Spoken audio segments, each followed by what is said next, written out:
Mon père m'a interdit d'assister à l'anniversaire de ma mère parce que ma sœur allait présenter son petit ami, l'homme réussi. Ils m'ont méprisé jusqu'à ce qu'ils me voient en visioconférence et disent « Salut patron ». C'est là qu'ils ont commencé à s'excuser, mais c'était trop tard. Ta présence est une honte pour toute la famille. C'est ce que mon père a dit quand j'ai demandé. On va inviter les proches à l'anniversaire de maman cette année. Comme on le fait habituellement. Ils avaient peur que ma présence les fasse passer pour des imbéciles devant le petit ami de ma sœur.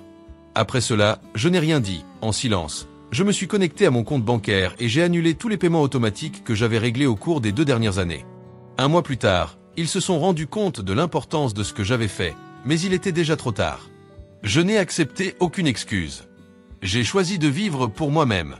Voici mon histoire. Peut-être que vous vous y retrouverez. Salut, je suis Nolan, j'ai 30 ans et je vis dans un petit village à environ 40 minutes en voiture de Seattle.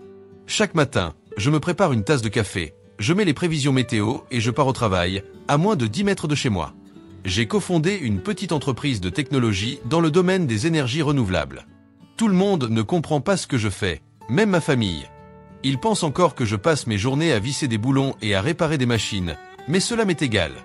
Je n'ai jamais ressenti le besoin de me justifier. Parfois, quand quelqu'un me parle de ma famille, de mes parents ou de ma sœur Melissa, je souris légèrement. Cela fait longtemps qu'on ne s'est pas parlé, je dis en laissant ça ainsi. Ce n'est pas parce que je cache quelque chose, mais parce que je ne vois plus l'intérêt de le raconter.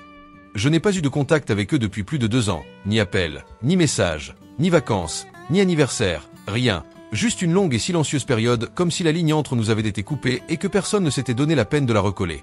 J'avais l'habitude de croire que la famille était tout, mais il y a 2 ans, tout a changé, lors de l'anniversaire de ma mère.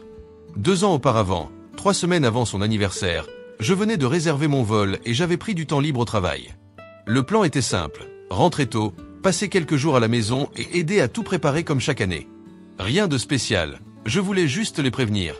J'ai immédiatement appelé ma mère, mais c'est mon père qui a répondu après 2 sonneries seulement. Je vais arriver 2 jours avant, ai-je dit tranquillement. Si vous avez besoin que je récupère quelque chose ou si je peux vous aider, faites-le moi savoir.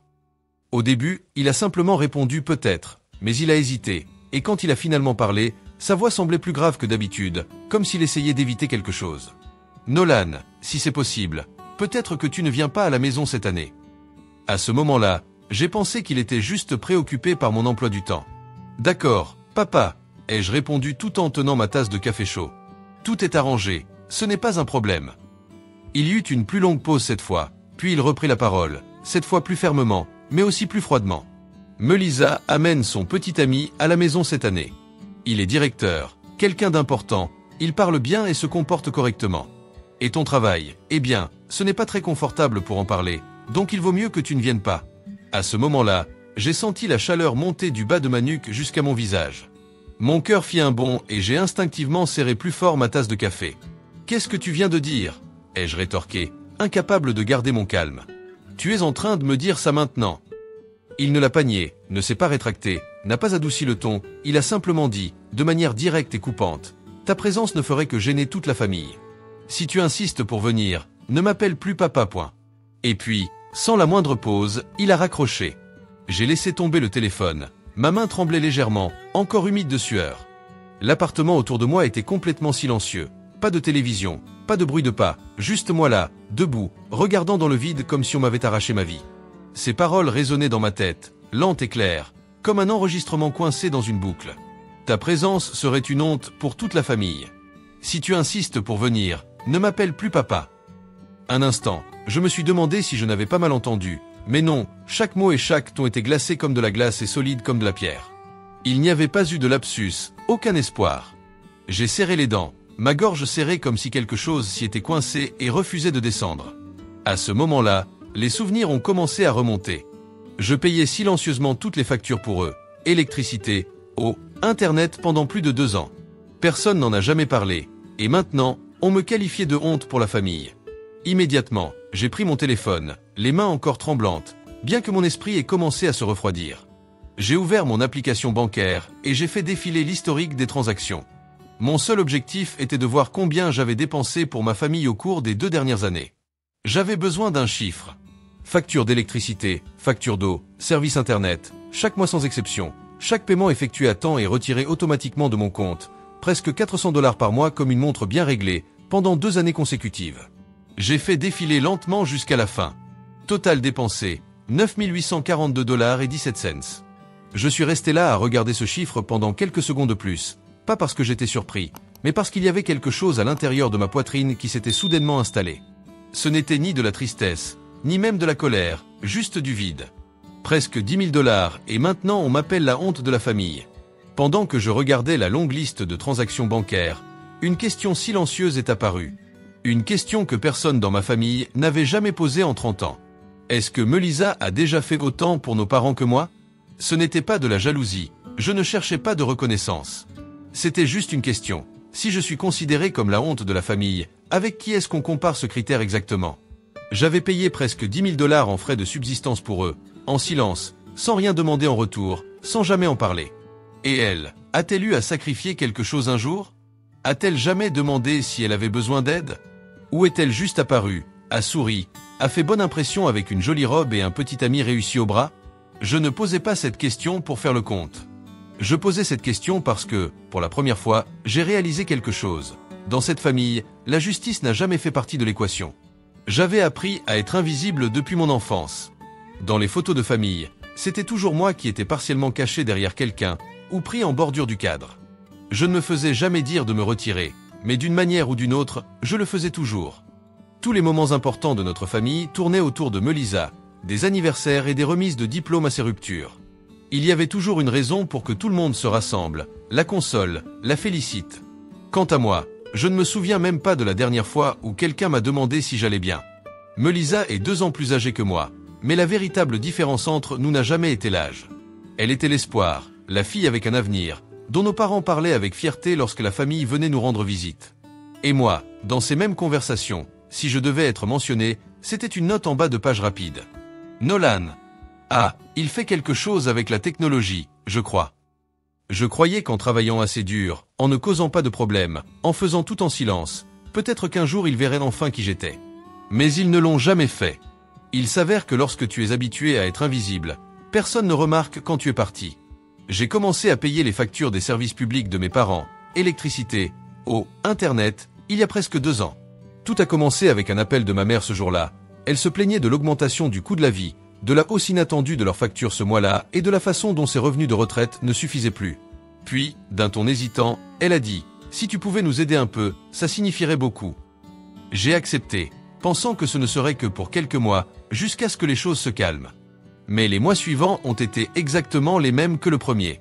Personne n'a jamais mentionné que cela s'arrêterait. Aucun plan B n'a été proposé. De temps en temps, je demandais « Est-ce que Melissa aide en quoi que ce soit, maman ?» Elle esquivait toujours la question.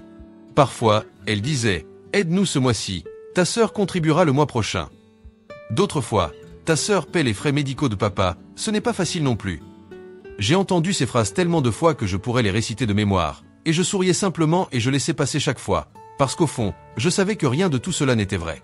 Et donc, je continuais d'envoyer de l'argent, presque 400 $ par mois, de manière constante, silencieuse, sans jamais me plaindre. Personne n'en parlait. Ce n'était pas que ça ne me dérangeait pas, c'était que je pensais que c'était ce qu'il fallait faire. Je pensais qu'en étant assez silencieux, assez responsable, peut-être qu'il s'en rendrait compte, mais aujourd'hui, après tout cela, il me regarde et m'appelle la honte de la famille. Après un certain temps, une fois que tout autour de moi était plongé dans le silence, je suis resté là, figé sur le canapé, le téléphone toujours dans les mains. Je n'étais plus en colère, je n'avais même plus le cœur brisé. Il y avait juste une sensation indéniable qui s'était installée dans ma poitrine, quelque chose comme ça suffit. Immédiatement après, j'ai ouvert mon application bancaire et j'ai fait défiler jusqu'à la section des paiements automatiques, là où j'avais configuré les virements mensuels pour couvrir les factures de mes parents, électricité, eau, internet. Un par un, j'ai cliqué sur chaque élément et je les ai annulés, sans hésiter. Je l'ai fait en silence, non pas pour me venger, mais pour me raccrocher à la seule chose qu'il me restait, un peu d'amour-propre, la seule chose qu'il n'avait pas réussi à me prendre. Une semaine plus tard, j'ai reçu mon premier message de ma mère, le même ton doux qu'elle utilisait toujours, sans mentionner ce qui s'était passé, sans excuse. J'ai reçu un avis disant que la facture d'internet est en retard, peux-tu t'en occuper? J'ai lu le message, regardé l'écran pendant un moment, puis j'ai posé le téléphone sans répondre. Pas parce que je voulais faire une déclaration, mais parce qu'après tout, la première chose qu'ils ont pensé à dire a été encore une demande, paye la facture d'internet. Rien sur le fait de parler, de discuter. Je suis resté en silence, et pour moi, ce silence a tout dit. 2 semaines plus tard, mon père m'a appelé. Le téléphone a sonné quelques fois, puis s'est arrêté. Je n'ai pas répondu. Quelques minutes plus tard, il a laissé un message vocal. Son ton était rude, impatient, comme toujours. J'ai appelé la compagnie d'électricité, la facture de ce mois-ci n'a pas été payée. Qu'est-ce qui se passe? Il ne s'inquiétait toujours pas, ne reconnaissait toujours pas ce qu'il m'avait dit le jour où j'avais appelé pour dire que je viendrais à la maison pour l'anniversaire de maman. J'ai écouté le message, éteint l'écran et laissé le téléphone face contre table. Et ainsi, la fête d'anniversaire s'est poursuivie comme chaque année. Son poulet rôti préféré, le gâteau habituel de la pâtisserie qu'elle aimait et quelques proches autour de la table. Tout était parfaitement planifié et à sa place, sauf moi.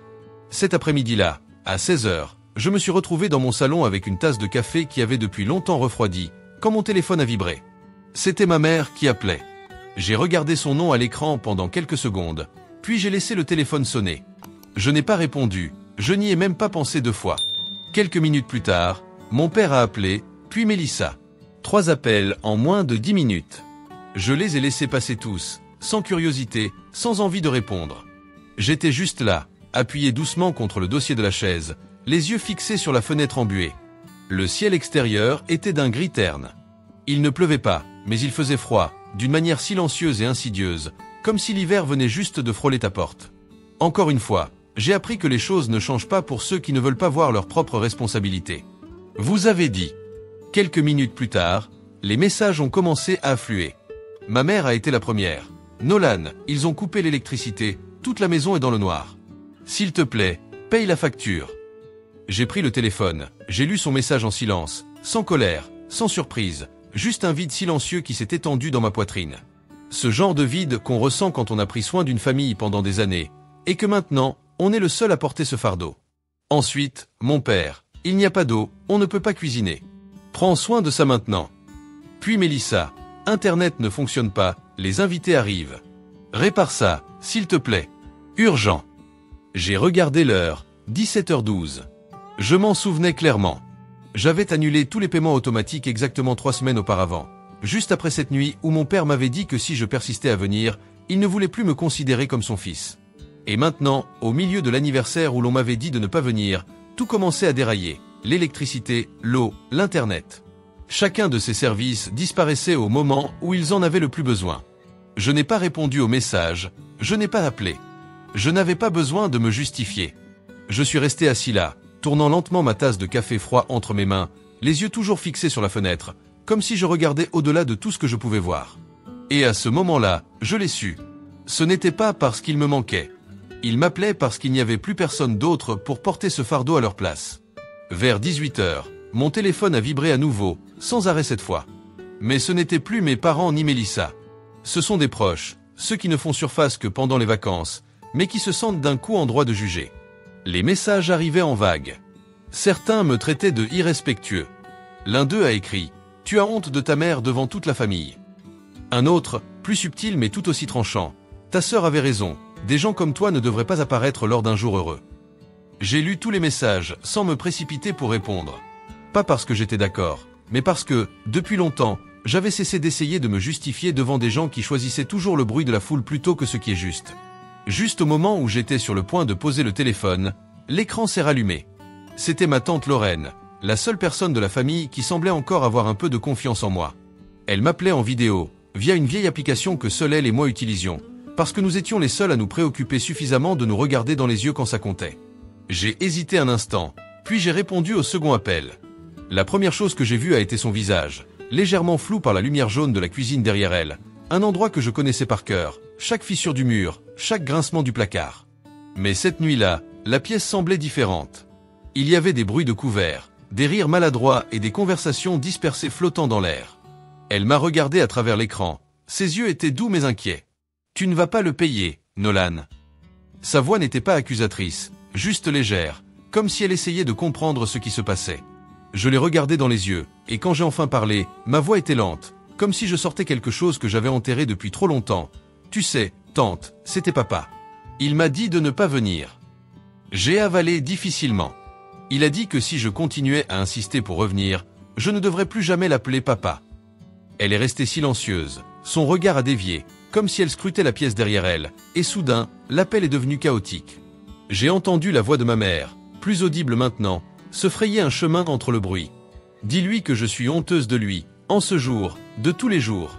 Comment a-t-il pu faire ça?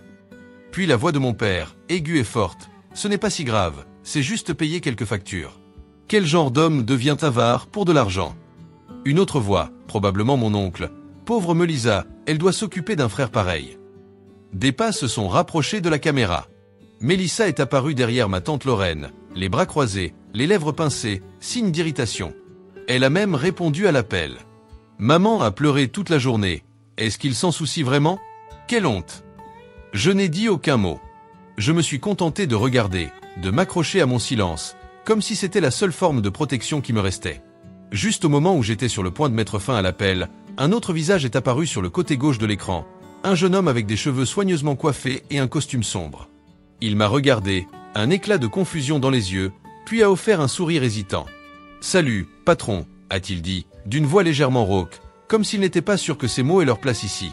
Je suis resté figé, mes yeux se sont fixés sur l'écran, et j'ai serré le téléphone un peu plus fort sans même m'en rendre compte. Je ne m'attendais pas à ça. Pas ici, pas ce soir-là, où tout le monde était d'accord pour dire que j'étais trop une honte pour être invité. Je l'ai regardé pendant quelques secondes de plus, et tout a pris sens. Son visage, sa manière de parler. C'était évidemment un des nouveaux employés, récemment transféré de notre succursale du Sud. Nous avions échangé quelques emails, il m'avait envoyé 2 rapports, mais je ne m'étais jamais rendu compte que c'était le petit ami de Melisa, celui qu'ils étaient tous si désireux d'impressionner. La pièce derrière ma tante Lorraine semblait retenir son souffle. Je l'ai vu regarder par-dessus son épaule, et soudain, la cuisine s'est animée d'une agitation nerveuse. Puis quelqu'un a demandé d'une voix étouffée « Attends, comment a-t-il bien appelé Nolan ?» Une autre voix a suivi, incertaine. « Patron ? Cela veut dire que Nolan est le patron du petit ami de Melisa ?» Les murmures ont gonflé comme une vague montant, se superposant, incertain. Et moi, je suis resté là, sans hocher la tête, sans confirmer, juste en attendant de voir jusqu'où cela irait.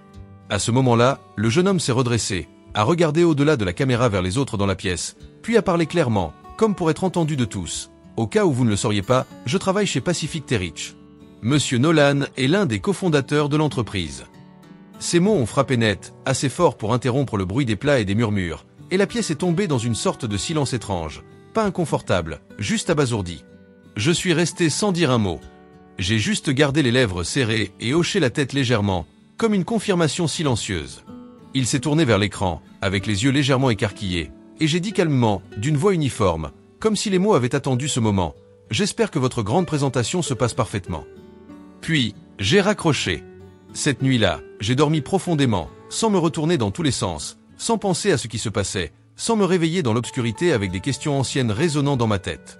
Pour la première fois depuis des années, je me suis senti léger. Pas par satisfaction, mais parce que, enfin, il savait qui j'étais. Le lendemain matin, avant même que la lumière du soleil ne se soit complètement filtrée à travers les rideaux fins, j'ai pris mon téléphone et j'ai vérifié mes emails comme d'habitude. Quelques rappels de réunion, quelques notes de comptabilité, puis j'ai vu un nom que je ne reconnaissais pas dans le champ de l'expéditeur, Hudson Kane.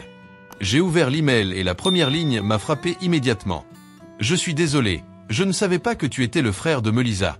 Je t'ai toujours respecté dans l'entreprise. » J'ai arqué un sourcil et je me suis appuyé contre l'oreiller tout en continuant à lire. Hudson expliquait qu'il avait été sincèrement surpris d'apprendre le lien familial entre Melisa et moi. Puis, sans détour et sans adoucir ses propos, il a ajouté « Je ne m'attendais pas à ce qu'elle soit comme ça. Je vais mettre fin à cette relation. Merci de ne pas m'avoir exposé devant tout le monde. » J'ai posé le téléphone sur ma poitrine et j'ai fermé les yeux un instant. Il m'a fallu quelques minutes avant de rouvrir ma boîte de réception et de commencer à écrire ma réponse lentement, clairement, sans fioriture. « Hudson, c'est ton problème. Je ne m'attends pas à ce que quelqu'un prenne des décisions pour bien paraître devant moi. Réfléchis bien avant de faire quoi que ce soit. Et pour info, je ne mêle jamais ma famille à mon travail. » J'ai appuyé sur « Envoyer », sans y réfléchir davantage, sans ressentir d'émotion persistante. Pour moi, cela suffisait. Parfois, une fois que certaines choses sont claires, il n'y a plus besoin de rien d'autre. À 10 heures du matin, juste après avoir terminé une réunion avec les chefs de département et récupéré mes notes, mon téléphone a vibré dans ma poche. Je l'ai sorti et j'ai vu le nom, Melisa. Je l'ai regardé fixement pendant quelques secondes avant de rejeter l'appel. Pas par colère, ni pour faire une déclaration, mais parce que j'en avais assez des excuses qui arrivent seulement une fois que tout est effondré. 5 minutes plus tard, un message est arrivé. Je suis désolé, je n'ai pas pensé qu'Hudson changerait ainsi. Tu es son patron. Si tu lui dis quelque chose, je suis sûr qu'il t'écoutera. S'il te plaît, parle-lui, demande-lui de revenir avec moi. Après avoir lu le message, je me suis dirigé vers la fenêtre du couloir, me suis appuyé contre la vitre et j'ai relu le message encore et encore. Puis, j'ai écrit ma réponse. Ni longue ni courte, juste ce qu'il fallait pour qu'elle comprenne. Hudson n'est pas parti à cause de ce que je lui ai dit. Il est parti à cause de la manière dont tu vis, de la façon dont tu traites les gens, de ton mépris pour ce que tu ne comprends pas, et de ta croyance que tu peux manipuler n'importe qui avec une voix douce. J'ai appuyé sur envoyer, puis j'ai remis le téléphone dans ma poche et suis retourné à mon bureau. Moins d'une minute plus tard, un autre message est arrivé. Je sais que cette fois j'ai merdé. Je veux vraiment changer, crois-moi, juste cette fois. Je n'ai pas répondu. J'ai lu le message, je suis resté avec lui un moment, mais rien ne s'est agité en moi. Ce n'est pas que je n'en avais rien à faire, mais c'était parce que j'avais enfin compris quelque chose. Parfois, la distance entre deux personnes ne se trouve pas dans l'absence de pardon, mais dans le moment où l'excuse arrive. J'ai effacé le message en silence, sans laisser de traces, puis je suis revenu à la vie qui continuait de s'écouler autour de moi. Une semaine plus tard, un vendredi après-midi, alors que je venais d'entrer chez moi depuis le garage, je suis resté figé sur le perron. Mes parents étaient là, debout devant la porte principale, chacun portant une petite valise, les visages marqués par la fatigue d'un long vol. Je n'ai pas demandé pourquoi ils étaient là, car s'ils avaient pris l'avion pour venir me voir, ce n'était pas une visite casuale. J'ai ouvert la porte et les ai laissés entrer, sans tension, sans formalité forcée, juste une décision simple. Je ne voulais pas avoir cette conversation dehors, avec le vent soufflant sur le porche. Nous nous sommes installés dans le salon. Le thé sur la table était toujours chaud. Mon père a parlé en premier, s'excusant d'un ton plus calme que d'habitude. Ma mère a ajouté qu'ils avaient réfléchi, qu'ils avaient peut-être été trop loin, que les choses n'auraient jamais dû en arriver là. Je suis resté silencieux, sans interrompre, juste à les écouter pour voir si cette excuse était sincère ou simplement le début de quelque chose d'autre. Comme je m'y attendais, le ton de mon père a changé. Nous sommes une famille, Nolan, et une famille Ced. Nous t'avons élevé, nous t'avons envoyé à l'école. Tout ce que tu as maintenant vient un peu de nous, n'est-ce pas? Je l'ai regardé, sans changer d'expression, mais ma posture s'est redressée légèrement. Puis ma mère a parlé d'une voix douce, comme si elle disait quelque chose de totalement raisonnable. Si tu pouvais nous envoyer $2000 par mois, juste un petit soutien, ce n'est pas beaucoup pour quelqu'un comme toi. Je les ai regardés tous les deux, assis dans mon salon. Les mêmes personnes qui m'avaient rejeté lors d'une réunion familiale parce qu'elles me considéraient comme une honte, et maintenant elles étaient là, assises chez moi, mettant un prix sur leurs excuses. Un prix précis, $2000 par mois, parce que j'étais leur fils, et pour eux, mon succès ne m'appartenait pas, c'était une dette que j'avais envers eux. Après leur demande, j'ai éclaté de rire. Pas un rire fort ni sarcastique, juste un petit rire, celui qu'on fait quand quelqu'un raconte une histoire qui n'a pas de sens. Je les ai regardés, leurs yeux fixés sur moi, attendant sûrement un acquiescement. Mais je n'étais pas en colère. J'étais allé trop loin pour que des choses comme ça m'affectent. Je me suis détendu dans ma chaise et j'ai dit d'une voix ferme et claire. Et Melissa, qu'en est-il d'elle? Combien va-t-elle contribuer chaque mois? La pièce s'est figée sur le cou. L'air est devenu tendu. Mon père a regardé ma mère. Elle a répondu lentement, sa voix devenant plus basse. Le travail de ta sœur est encore instable, et la rupture avec Hudson l'a beaucoup affecté. J'ai hoché la tête doucement, sans surprise. Les mêmes vieilles raisons, enveloppées dans des mots qui sonnaient empathiques mais qui n'étaient que des excuses. J'ai levé les yeux, je les ai regardés droit dans les yeux et j'ai répondu. Si elle accepte de les maintenir avec $2000 par mois, je ferai de même, ni plus ni moins. Ils n'ont rien dit. Ils m'ont juste regardé, comme s'ils tentaient de comprendre si je parlais sérieusement. Puis j'ai continué, calme. Ou, si vous voulez que je prenne la totalité en charge, j'aurai besoin de quelque chose de formel, un accord légal, confirmant qu'après leur décès, la maison sera à moi. Je suis resté assis en silence après cela, sans pression, sans explication supplémentaire, juste en attendant de voir comment ils allaient répondre maintenant que, pour la première fois, c'était moi qui fixais les conditions de quelque chose qu'ils avaient toujours considéré comme mon devoir. Dès que j'ai terminé de parler, la pièce est tombée dans un silence lourd et dense. Puis, soudainement, mon père s'est levé d'un bond, a frappé la table en bois de la main, faisant renverser la tasse de thé, et sa voix a résonné dans la pièce, le torse se soulevant et descendant avec colère. Tu poses des conditions à tes parents? Nous t'avons élevé pendant plus de 20 ans, et maintenant tu veux nous marchander comme ça? Quelle vie tu mènes, hein? Il criait si fort que je n'aurais pas été surpris que les voisins entendent chaque mot. Je ne bougeais pas. Je ne réagis pas. Je suis resté là, les mains posées sur les accoudoirs, les yeux fixés sur les siens, non pas froids, mais plus doux. J'ai attendu qu'il finisse. Puis je me suis levé lentement. Ma voix est sortie basse et calme, mais assez claire pour couper la tempête qu'il venait de déclencher. Je pense que vous devriez partir. Ce n'était pas une menace. Ce n'était pas dit avec colère.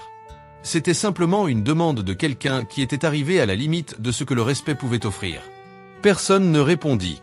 Le seul son que l'on entendit fut celui de leur valise traînant sur le sol en bois, et du claquement de la porte qui se ferma derrière eux, plus silencieux que tout ce qu'ils avaient laissé à l'intérieur. Il y a maintenant 2 ans depuis la dernière fois que je les ai vus, ici, dans ma propre maison. Je n'ai pas bloqué leur numéro. Je n'ai pas changé mon email. Je ne les ai pas exclus de ma vie. J'ai simplement arrêté de communiquer avec eux et j'ai attendu. J'ai attendu pour voir s'ils me considéreraient toujours comme une partie de la famille une fois que je ne serais plus la shadow de leurs devoirs et obligations. Ces 2 dernières années, il n'y a eu aucun appel, aucun message, pas de souhait d'anniversaire, aucun « Comment tu vas ?» Avant de fermer ce chapitre de ma vie, je veux vous poser une question. Ai-je eu tort de choisir de ne pas revenir? Ai-je eu tort de refuser de les soutenir avec 2000 $ par mois, même s'ils sont maintenant plus âgés, même si, un jour, ils m'ont élevé? J'avais l'habitude de croire que la famille pouvait tout guérir.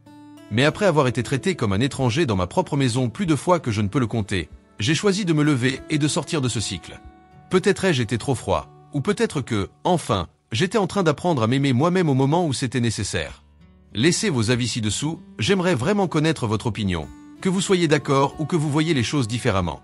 Si cette histoire vous a touché, n'oubliez pas de vous abonner pour soutenir le canal. Il y a encore beaucoup d'histoires à raconter, des histoires qui attendent d'être entendues. Prenez soin de vous et à bientôt. Merci d'être resté jusqu'à la fin.